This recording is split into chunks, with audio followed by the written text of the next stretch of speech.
What's going on, everybody? Today we are going to do our Premier League predictions. We're going to go through the table. We're going to go bottom to top, though, so we'll start at 20. This video is not going to be like super in depth. I'm not going to go through, everybody's transfers and everything. It should be about as short and sweet as you can kind of make this video. So we're going to jump into it. We're going to start at the bottom, and we're going to start at number 20, and number 20 is going to be Brentford. Now, Brentford are a neat team to look at in terms of how they run things and, how they do their transfer business and stuff like that. But for me, for a team that finished in the playoffs last year in the championship, to come up through the playoff system, I just don't think they've strengthened enough. Even if they've gone out and find their usual gems and things like that, I just struggle to see if they can make the jump up and go ahead and force their way out of relegation. I just don't see it. I don't think the team's good enough in itself. I understand the way they go about things and stuff like that. I just don't see the quality enough to keep them up. I don't think they're better than Norwich. I don't think they're better than Watford. And then you'd have to find yourself better than a couple other teams in the Premier League. It's going to be difficult for them. I don't hate the way they've done business this summer because I think in the back of their mind they worry about spending a decent amount and then kind of coming back down, which every team I assume that comes up worries about that sort of thing. I think they've bought a set of players that they can come up with, right, and then get relegated, go back down, and not lose any of them, and then kind of come back up and try again with, the parachute payments and all that, and then coming back up to the Premier League twice, and then being able to build from there. I think that's what they're doing. But let's jump into the next one. 19, Burnley. Now, Burnley are always right on the edge. Last year, they finished 11 points ahead of relegation, but they were that 17th place team.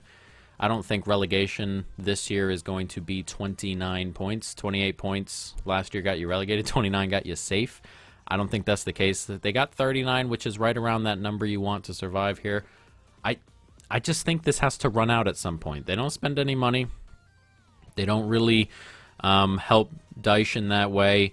And, the football doesn't change. I just think at some point the miracle has to stop. Every single year they keep themselves up. They get a couple. Last year they were struggling, and then, there was that 10-game period where they rattled off, 20 points and kept themselves up. I don't see it happening over and over and over again. At some point, I've got to stop it. This is the year I think is going to stop it. Number 18, Watford. I think they've done some pretty decent business in the transfer market. Got obviously second place in the championship last year. But I don't know if they have enough to stay up. It's going to be difficult for them. Going to be difficult for a lot of sides. Of the teams above them here, I just don't think they're better than any of them. It's right on the edge. The next couple, right on the edge, of course, but I just don't see it for Watford. 17th, just escaping relegation, we have Norwich. I think Norwich are better equipped this time around to stay up. They've kept a load of their players. Obviously, Buendia is moving on, but everyone else is pretty much stuck around. I think they've done pretty decent business. They were the best team in the championship last year. I think they're just going to sneak away, find a way to stay in the league, and not get relegated. 16, Southampton. This is a team I've flirted with kind of putting them in the relegation zone for this, and it's because I think they've gotten worse. And it's not because of anything particular. I just don't think they were, very good last year. They were okay. They in bunches. They kind of worked their way out. They finished 15th. Losing Danny Ings is big. It is very big. He scored plenty of goals for them in a side that wasn't very good. Do you trust Adam Armstrong to come in, Che Adams to come in and provide those goals? I just don't see it. You lose a couple extra points here and there where Danny Ings maybe gets you an extra win or two. very, very thin line they're going to walk here. I think it's going to be tough for them to stay up. I think they just end up doing it, though. Crystal Palace, 15. Another team who was a bit of a struggle for me to place because I think they're just better than the relegation zone. Finished 14th last year. As for their transfers, I know a lot of people like them. I'm not super into a decent amount of them. I've never really rated Joachim Andersen. He's not someone I rate highly. Guehi's a younger player who's got quite a bit of potential.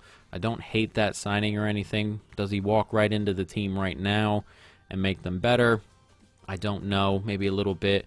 They've lost a little bit of depth in a couple places. I kind of like the Olise signing, but I don't think this window has been as good as other people seem to think it is. So for me, it's not a great upgrade or an upgrade at all. They're going to be missing Eze for a pretty long time. That's a player I rate quite highly. It's going to be a struggle for them, especially early on in the year. I think they're just going to sneak away from that relegation spot, have them there in 15th. Could be comfortable, could not be. It's a very difficult team for me to place. If all those signings hit the ground running, I'm not sure how much better they are. That's the problem there. Elise comes in. Can he replicate how good Eze is? I'm not sure.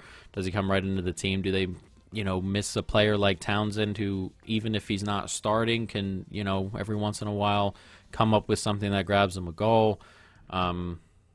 There's a lot with Crystal Palace, and I'm interested to kind of see how they go. Newcastle, 14th. They're a pretty decent side. I'm glad they went and got Willock.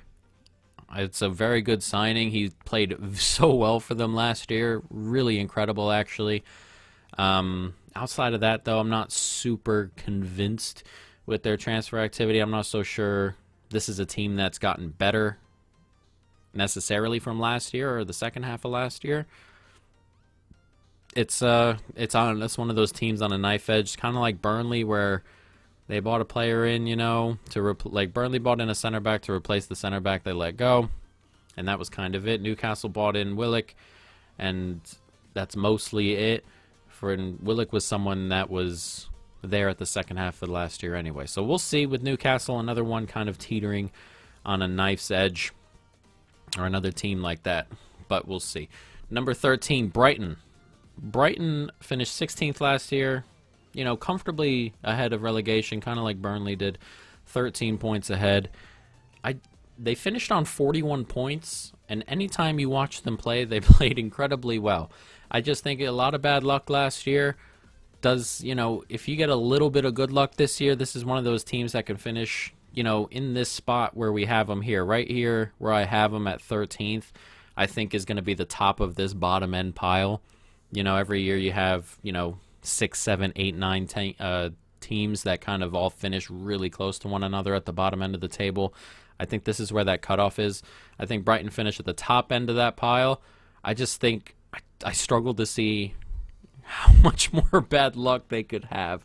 There were games they dominated and lost. There were games where they give up one goal or one shot a game and, lose 1-0 in a game they were just hammering down on goal. Get someone who can finish there, and they will have a good year. Number 12, we have Everton. Now, Everton have had a weird summer. Obviously, Ancelotti left. A lot of people thought that was the case, or going to be the case. James Rodriguez seems like he's going to be leaving. We'll see. Obviously, a new manager in Rafa. A good manager, but a new one. A couple signings that weren't necessarily first-team kind of guys. Townsend, Damari Gray. They're decent. I think the Townsend signing's kind of weird, but for a backup, if he's on low wages, that's probably nothing crazy.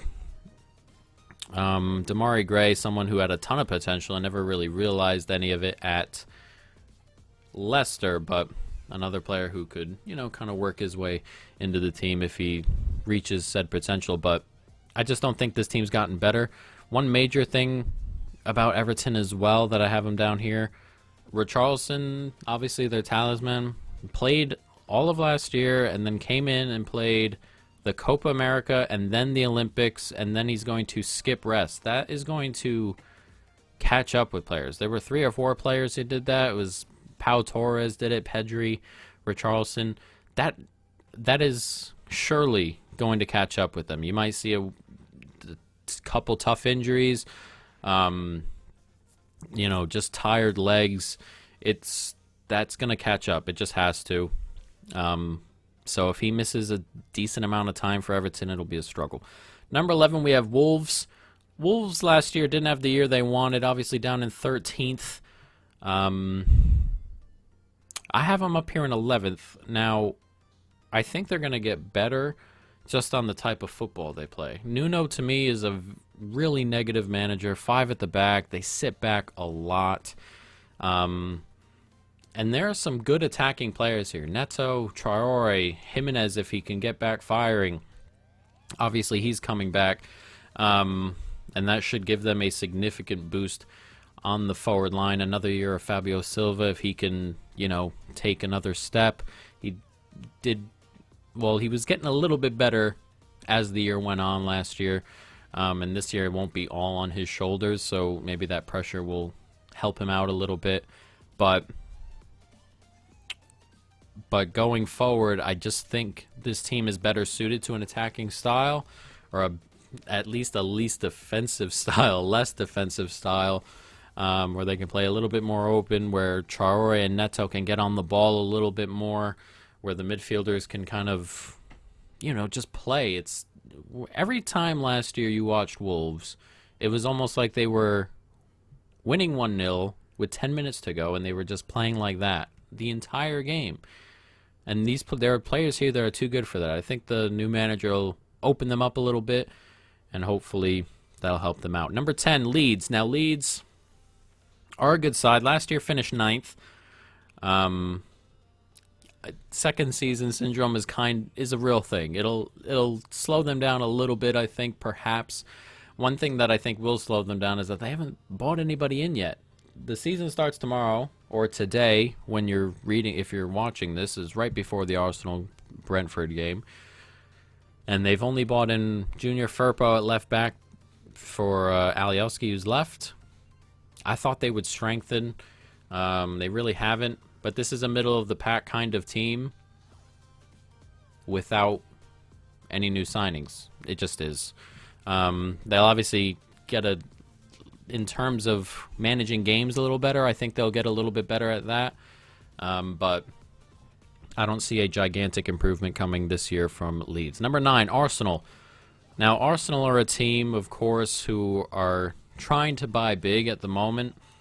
They're not going to end up with, Lautaro Martinez. I think they'll end up with one more midfielder in terms of either Maddison or Odegaard. And then, of course, they bought Ben White, who I like Ben White, but I don't know if he's a £50 million jump right into this Arsenal team and make them difficult to break down kind of player. I just don't. I think he's a good center back, but I'm not sure if this is a top-tier center back. He can obviously grow into that, but right now I don't think so. So I don't expect at this moment in time, even if Arsenal bought in Odegaard, I don't think this is a team that's made a humongous step forward. Obviously, I think they've upgraded a little bit at center back. We'll see. But I don't think this is a huge step forward. I think a lot to do with Arsenal at the moment is going to be how they just come out and play games. Arsenal were really good at playing games where they could sit back and hit you on the break. In games where they had a lot of the ball, they struggled to break you down. So I think it's just a lot of Arsenal season is going to come down to, can Arteta, work with them and get them into breaking down teams. If not, it's going to be a lot like last year. I expect it to be a lot like last year. Lots of draws here against teams they should be beating and things like that. So we'll see. I just don't expect anything crazy out of Arsenal. Number 8, West Ham. West Ham, obviously a really good year last year. They're still trying to strengthen. They're a good side. With West Ham, I just don't see it working out as well this time around. I mean, 6 and 8 are really interchangeable. I don't think they're a side that's going to necessarily make the same push as last year. They were really close to the top 4, obviously only missing out by 2 points. But I'm not so sure that the top 4 is not going to be better this year. I think Chelsea are going to be better. Liverpool, United have all gotten better. City, of course, at Leicester perhaps as well. It's going to be tough to kind of replicate that challenge again. And later on in the year, when you know you're out of it, do you drop a couple extra points here and there? I think 8th is a pretty good spot for West Ham. Number 7, I like Tottenham here. I think they go down a little. I mean, last year they finished 7th. This year, as I said, 7th. I just don't think this team is better, number 1. And number 2, obviously if they lose Kane, this could be way lower. If Nuno comes into Tottenham and plays the same football he played at Wolves, there are going to be plenty of times where they don't get anything out of games, or they get a point out of games, or if he's going to sit back with this team, it's going to be a lot like Mourinho's kind of stint, where once it was figured out, they struggled to break teams down and stuff. I mean, they're obviously good players here. I just don't think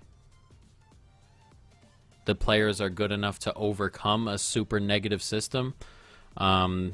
A system where they work hard. A lot like Mourinho's. It's a lot like Mourinho's. If he's going to do the same thing, it's very, very similar to Mourinho, and it'll be a struggle. Obviously, they've upgraded at center back. Christian Romero is a very, very good player. I never really rated the other center backs they have, Davinson Sanchez and such. They're definitely mistake-prone players, and they may concede less and be a little bit tighter back there. I just wonder if they're tighter back there and they're sitting back a little bit more, or is it going to sacrifice a couple goals here and there? I just don't know. That's just how I see it with Tottenham. I don't particularly like the manager's tactics. I think it kind of sets teams up to drop points when they shouldn't. But we shall see, obviously, going forward. Number 6. 6th in the table, I have Aston Villa. Now, Aston Villa, last year, of course, had a pretty good year. Finishing down in 11th, not super far away from where I have them this year, getting an extra 10 points maybe to finish 6th. This is a good side. And obviously Grealish has gone, but they played a decent amount of the year last year without Grealish. And they have bought very, very well, I think. Buendia is kind of a Grealish type. Leon Bailey's a good player. Danny Ings is an excellent second striker. Ollie Watkins, if he can take another step forward, he had an excellent year last year. This is a very good team who, to me, are buying very, very well. And obviously Grealish, losing Grealish is humongous. It's just, it's a £100 million player. But I think they've bought well. I think the forward line is very, very good. Defensively, they're a pretty good side as is. Whether they can improve there or not, obviously up for debate. Another year in the Premier League where they're all kind of gelling in there. I think this is the team that makes a bit of a jump, kind of like West Ham made a jump last year, finishing up 6, couple points off top 4. I think Villa are the team to do it this year. Number 5, we have Leicester, just missing out on the top 4 again. Unfortunate for them, but it's going to be very tough to overtake the 4 that finished in the top 4 last year. They've fought pretty well. I really like Daka. Obviously, they're going to have to bring someone in who can play like Vardy, but also give Vardy a little bit of rest necessarily if they have to, or when they can. He's getting older now, Jamie Vardy. Daka's he's an insanely quick player. He's bright. He's instinctive in his finishing. I think he's a really good acquisition. I just don't know I think Leicester are definitely the best of the rest outside the top 4. I just struggle to see them breaking into what would be the top 4. And now we can jump on into it. Number 4, Manchester United. I have them in 4th place. They've obviously Grabbed a couple players. I'm not so sure how many more, if at all, they will grab in. Varane at center back is a pretty decent player, obviously. He's obviously a great player, and there was a period of time there where he was excellent, but he has had a really bad 18 months, and I think Madrid, in a way, were happy to let him go, and obviously he's still a pretty quality player, but if he can get back to that form from 2-3 years ago, United have bought in an excellent player. If he doesn't get back into that form, I think United are going to struggle just a little bit. So we'll see. Sancho's obviously a good player. There's more depth out there. They're going to need it because Rashford's going to miss the first 2-3 months. And I'm so thankful for that. Not because I don't like United or anything, but because it's about time he's fixed his injury problems. He's been playing with that injury for, what, 2 years or something, and it's been obviously bugging him. Obviously, his performances on the pitch, his body language and stuff like that, it's just not been great for the last year and a half, maybe, whatever it may have been. He didn't have a good Euro, obviously missed that penalty in the final, and wasn't playing a whole ton. It's good for Rashford, it's good for United that he is genuinely fixing that. And Martial's going to play a decent amount. Greenwood can work his way up front, I think. A lot of this hinges on Varane because they are goal scorers, United. If Varane can come in and really plug that up with Maguire, they're going to have a really good year and probably finish above this. I'm just not sure if Varane is going to get back to that form from 2-3 years ago, or if he's going to be the current Varane who's just not great. He had a not great year last year. He did not have a good Euro at all. So, we'll see. Number 3, Liverpool. This is a team, of course, who's not done too much in the transfer market. Bought that extra center back in Konate. I think personally that they're going to move Shaqiri or Origi or maybe both and bring in another winger. Maybe Doku, maybe another midfielder. I actually don't personally expect them to bring in another midfielder, but that's just my opinion on that. But when everybody's fit and firing for Liverpool, they're a very good side, of course, a top 3 side. I expect the center backs or the defensive line to be a lot more fit. Robertson's going to miss the first couple of weeks, but Tsimikas is a very good replacement. Tsimikas is a player, when he's fit, can start on a lot of teams in the league, so I don't think they're going to lose too much. If everybody can stay fit, which is going to be Liverpool's problem. Henderson's got injury problems, or he's starting to creep up on injury problems. Thiago's definitely got injury problems. Keita's got injury problems.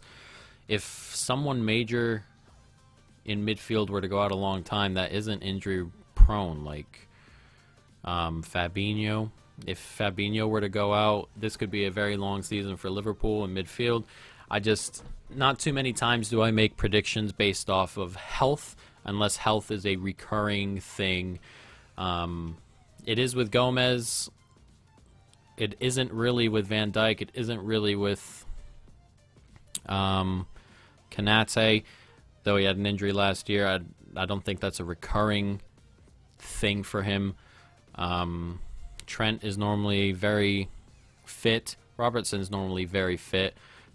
He got a little bit unlucky the way he stepped. That's not an injury problem. That's just an unlucky motion, the way he hurt himself. So I expect most of the players to be fit for most of the year. Midfield will be a problem if, you get a couple injuries at a time. The forward line, obviously, Salah, Mane are going to miss January in the AFCON. So I don't expect Liverpool to necessarily challenge and keep pace at the top of the table, but I don't expect them to fall out of the top 4 either. And now we can figure out who won the league, in my view, and it's going to be City. So Chelsea are going to finish number 2. Just bought Lukaku in, and I think I've always rated Lukaku. My thing with Lukaku is that he's always ended up at teams that don't use him the right way. But Chelsea are a team that will use him the right way, and it's just the way Tuchel plays. They don't play long periods where they hold on to the ball. Lukaku is a striker who needs space to run.